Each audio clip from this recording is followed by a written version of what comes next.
Hello guys, नमस्कार। मैं आपके लिए लाया हूँ सेंट्रलाइज एसी और एसी कैसे काम करती है उसके लिए मैं आपको बता रहा हूँ। मान लिया जाए यहाँ पे आपका है कंप्रेसर।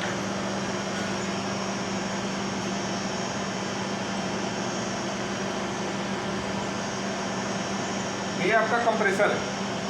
कंप्रेसर में ये होती है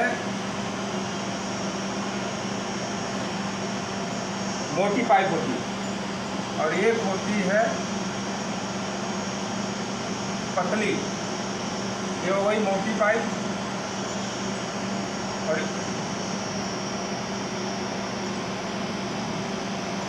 ये हो गई मोटी पाइप और ये हो गई पतली। और एक यहाँ होता है रिफिल होती है चार्ज करने के लिए गैस। देखिए, एक कंप्रेसर होगा जिसमें मोटी पाइप होगी, वो सक्शन होता है। उसके आगे पतली होती है, वो डिस्चार्ज होता है। और उससे जो पतली होती है वो रिफिल चार्ज करने के लिए गैस किधर से डालते हैं। अब इसको देखो, जब एक कंप्रेसर आगे गैस को फेंकता है उसके आगे आता है पहला जो है कंडेंसर। कंडेंसर आ गया तो कंडेंसर में ऐसे पाइप ऐसे बनी होती है और इसमें फिल लगा हुआ होता है कि हवा क्रॉस करे तो ये जल्दी से ठंडा हो। तो इसमें ये लाइन ऊपर से दिया जाता है, इधर से ऊपर कंडेंसर में दिया जाता है। अब इसने गैस फेंका यहाँ से, इसको दे दिया ऊपर, तो ऊपर से गैस ऐसे घूमते हुए नीचे से निकलती है।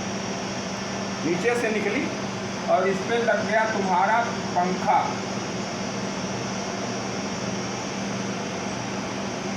जैसे छोटा बड़ा होगा, अगर छोटा होगा तो सिंगल पंखा लगेगा, बड़ा होगा तो बड़ा पंखा लगेगा, ताकि यहाँ जब गैस निकलती है तो यहाँ बहुत हीट हो जाती है, गर्म हो जाती है। तो इसमें जाके ये पंखा हवा मारता है तो ये ठंडा हो जाता है।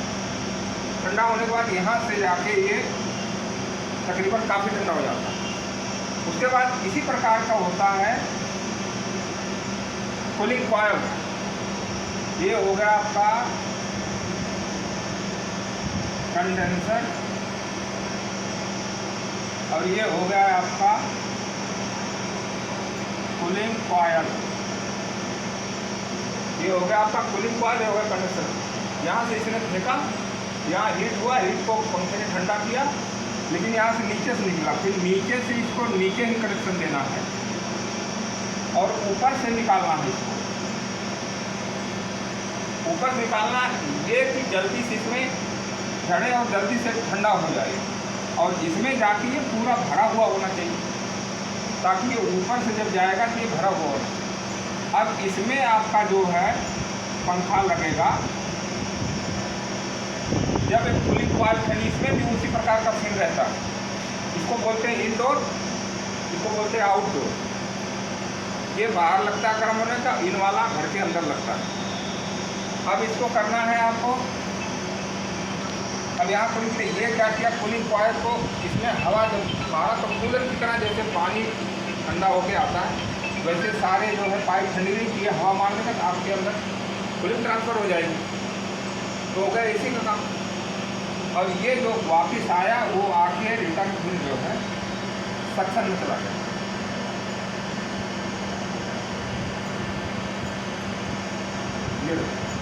ये फिर से आके कंप्रेसर में चला गया। यहाँ से देखा, यहाँ ठंडा हुआ, यहाँ गर्म हुआ, गर्म को ठंडा किया, यहाँ ज़्यादा ठंडा हुआ, यहाँ पे पूरा ठंडा हो गया। इसमें हवा मार और इसमें गैस निकल गए थे, फिर कंप्रेसर में वापस आ गया। सेंट्रलाइज एसी में आपको क्या करना पड़ता है, और ये चार्जिंग लाइन हो गई।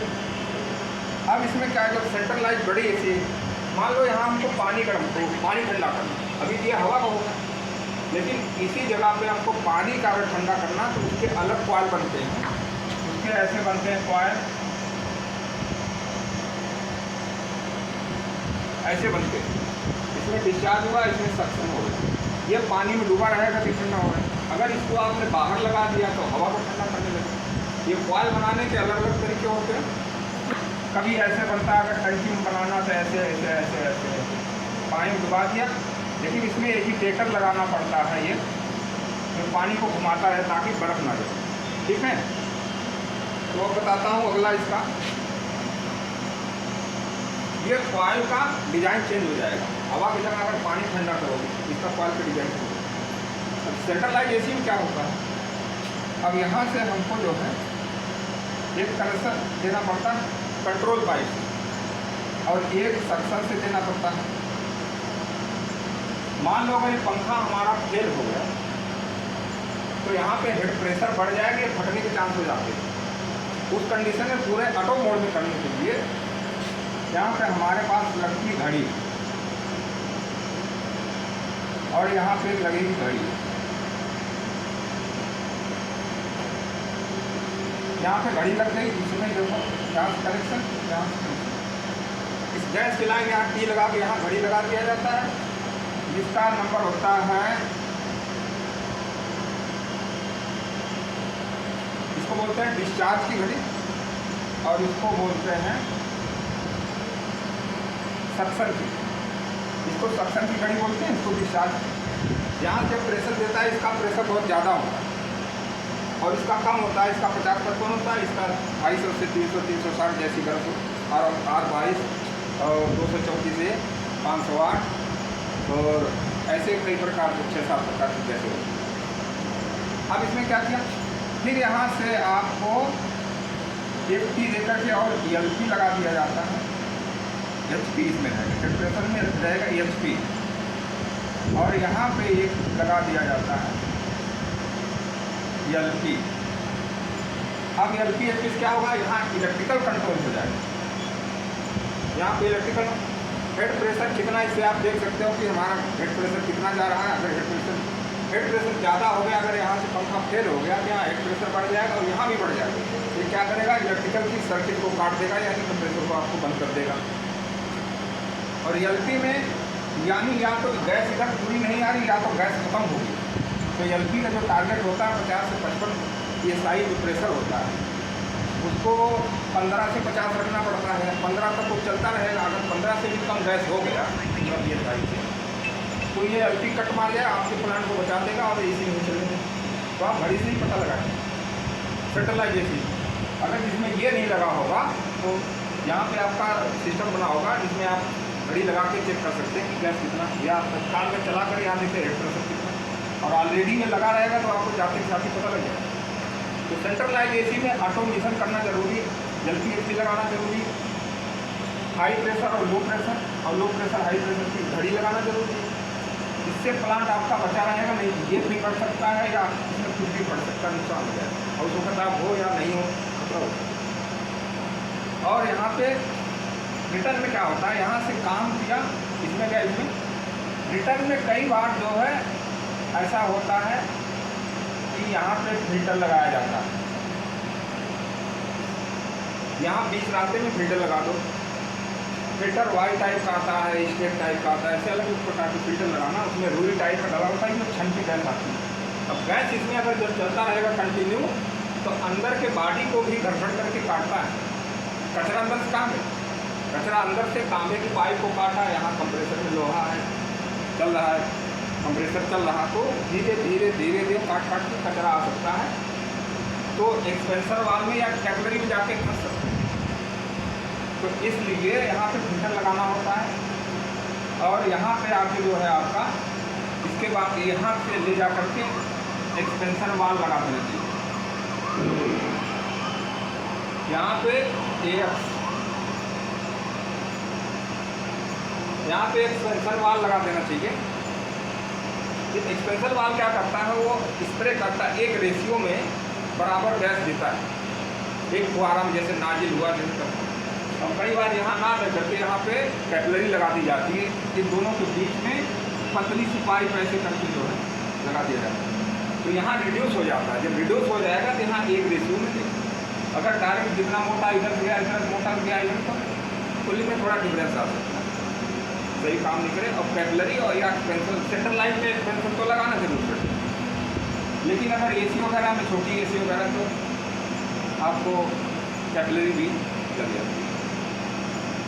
और जहाँ पे आपको बर्फ़ जमाना हो वहाँ पे टैंक में यही कॉइल ऐसे बनता है, ऐसे बन गया। इसके ऊपर से सीधा सीधा ऐसे ऐसे पाइप ऊपर बना, जिसमें आप बर्फ़ का सांचा लगा सकते हैं, बर्फ़ का सांचा लगा सकते हैं। और या एक साइड में जो है, एक साइड में यहाँ आपको एजिटेटर लगाना पड़ेगा, जो पानी को घुमाता है, पानी स्पिन ना है, और बीच में रहे तो पानी जो ठंडी होगी बीच में बर्फ़ जमा देगा। तो इसका फंडामेंटल आपको मैं बता दिया कि इससे बर्फ़ भी जमाया सकता है, इससे हवा भी ठंडी दिया जा सकता है, वाटर चीलर का भी काम करेगा। सेम फंडामेंटल यही होता है। विंडो एसी हो, चाहे स्प्लिट एसी हो या सेंट्रलाइज एसी, बड़े एसी में जाओगे तो उसमें सेफ्टी का बड़ा ध्यान रखना पड़ता है, और वो इलेक्ट्रिकल कंट्रोल से संबंधित ज़्यादा होता है, पूरा ऑटोमेशन में करना पड़ता है। बड़े यूनिट को सेफ रखना चाहिए, और कभी भी इसको हमेशा हवा से पानी से धोकर इसको साफ कीजिए। मोटरें जो होती है वाटर प्रूफ होती है, जो कंपनी बनाएगी। देसी में अलग वाइज नाम मोटर लगा देते हैं, तो उसको पानी से धोते समय ध्यान देना पड़ता है। इस मोटर में पानी जाए, बाकी इसको प्रेशर मार करके आप इसको धो सकते हैं।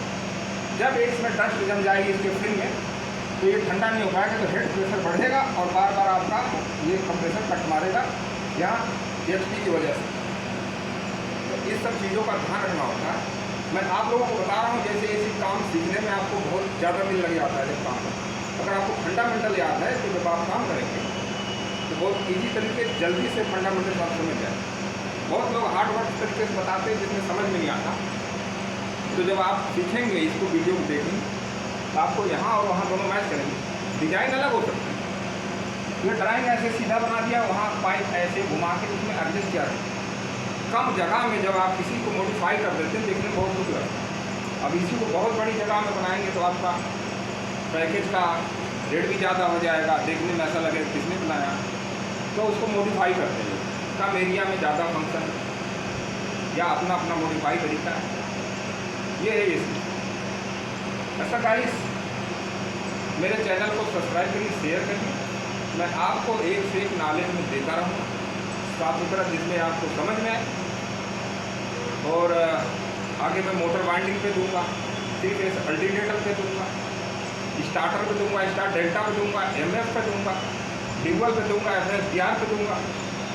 तो जब शेयर करेंगे, सब्सक्राइब करेंगे, मेरे कंटेंट बढ़ेंगे तो मुझे अच्छा लगेगा। और जितने बड़े लोग ITI डिप्लोमा होल्डर ऐसे कर रहे हैं, उनके लिए, अपने मित्रों के लिए, सहपाठी जो पढ़ रहे हैं, सीख रहे हैं, या जो काम सीखना चाह रहे हैं, अधूरा काम सीख गए, तो घबराने की कोई जरूरत, मैं हूँ और आपको मैं बताऊँगा। थैंक यू गाइस, नमस्कार।